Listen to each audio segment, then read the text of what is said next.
Les acteurs des DARA ont été conviés à l'inspection d'académie de Rufisque pour une concertation sur le projet de loi portant statut des DARA. Écoutons Babacar Gueye au niveau de la direction des DARA du ministère de l'Éducation nationale. Au sortir d'un atelier tenu à Mbour les 19 et 20 juillet 2024, il a été retenu de faire les 14 régions pour partager avec eux le projet de loi portant statut des DARA relativement à la mise en place d'un cadre de concertation que nous avions déjà fait à Mbour. Et maintenant, aujourd'hui, nous sommes ici à Rufisque pour partager avec les acteurs des DARA de ce fameux projet qui revêt une importance capitale pour les DARA, qui pendant des siècles ont joué un rôle important dans l'éducation, en matière de transmission de savoir, mais surtout aussi de transmission des valeurs. Raison pour laquelle nous sommes là aujourd'hui pour partager avec eux donc le projet qui porte 19 articles avec 7 chapitres qui permettra aux DARA, au finish, de pouvoir bénéficier des avantages de l'État comme l'école française. Les points phares, c'est d'abord les subventions. Donc les DARA seront subventionnés. Les DARA seront dotés de cantines scolaires. Les DARA pourront bénéficier de primes. Le personnel auront aussi quand même des renforcements de capacité. Les apprenants qui seront dans les DARA aussi seront évalués.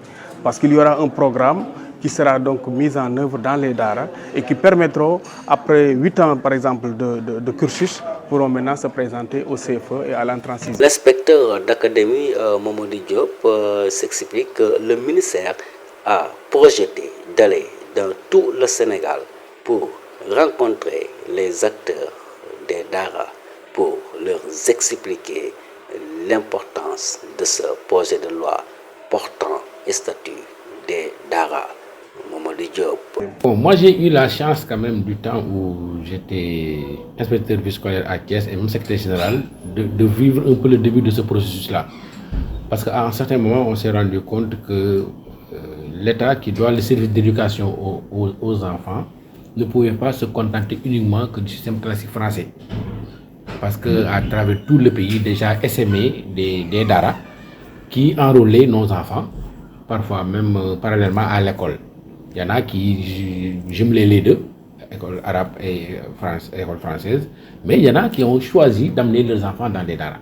Et l'État s'était engagé dans une voie de tout formaliser et de tout moderniser. Et surtout en partant d'une certaine organisation des séries DARA. Ce processus-là a évolué. À un certain moment, on a mis un peu le frein, ça a un peu tardé, mais à la faveur de l'arrivée des nouvelles autorités, avec une vision qui voudrait intégrer tous les ordres d'enseignement de façon inclusive et une vision qui s'arrose sur nos valeurs et tout, on a exhumé tous ces statuts-là et tous ces textes-là, tous ces balbutiements de textes qui devaient régir les DARA pour les mettre sur la table et aller résolument vers vraiment la formalisation de tout ça.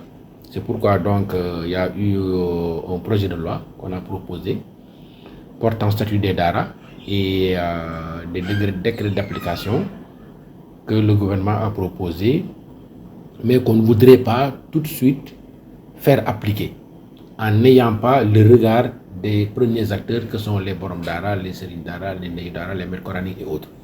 C'est pourquoi le ministère a projeté d'aller dans tout le Sénégal, à travers toutes les académies, pour rencontrer les acteurs des Dara et leur soumettre ces textes-là.